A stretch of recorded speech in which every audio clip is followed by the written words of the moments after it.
Indonesia memberikan dukungannya dalam bentuk tanda tangan petisi untuk menghentikan 21 tahun penganiayaan yang dialami praktisi Falun Gong atau Falun Dafa di Tiongkok, terutama terhadap praktek perampasan organ secara paksa.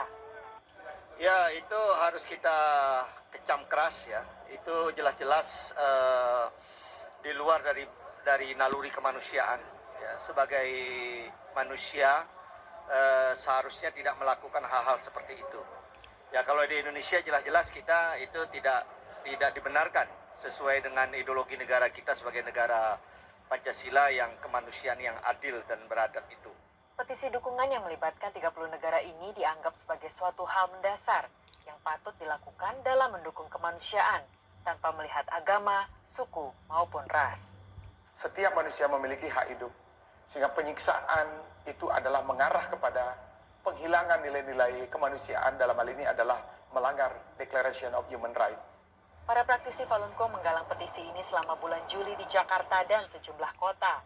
Anggota DPR MPR RI yang ikut menandatangani diantaranya adalah Saan Mustafa, Wakil Ketua Komisi 2, Gus Pardi Gaus, Anggota Komisi 2, Yandri Susanto, Ketua Komisi 8, Jeffrey Romdoni, Anggota Komisi 8, Hilary Brigita Lasut, Anggota Komisi 1, dan Syarif Abdullah Al-Qadri, Wakil Ketua Komisi 5.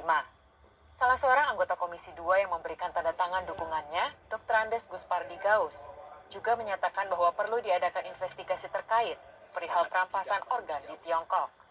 Dan menurut hemat saya perlu dilakukan proses hukum oleh lembaga di PBB karena ini sangat sesuatu kezaliman yang dilakukan sesama anak bangsa.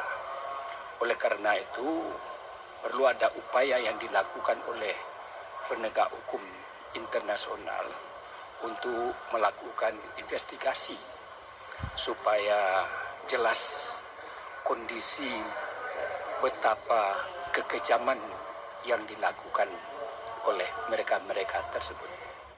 Bulan lalu, anggota DPR MPR RI Weni Haryanto pernah melakukan interupsi dalam sidang paripurna DPR RI pada 18 Juni 2020. Anggota fraksi Partai Golkar ini dengan gagah berani meminta Parlemen Indonesia agar bersikap atas genosida dan penganiayaan yang dialami praktisi Falun Gong di Tiongkok.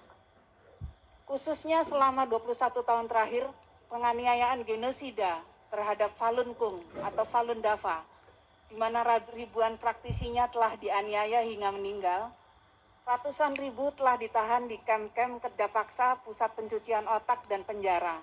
Dan sebagian besar telah dibunuh untuk diambil organ tubuhnya dan bagi kebutuhan transplantasi pasien dalam negeri maupun mancanegara.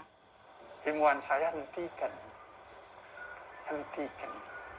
Karena betapa mulianya martabat akhlak daripada manusia sebagai makhluk insan Tuhan. NTD News melaporkan dari Jakarta.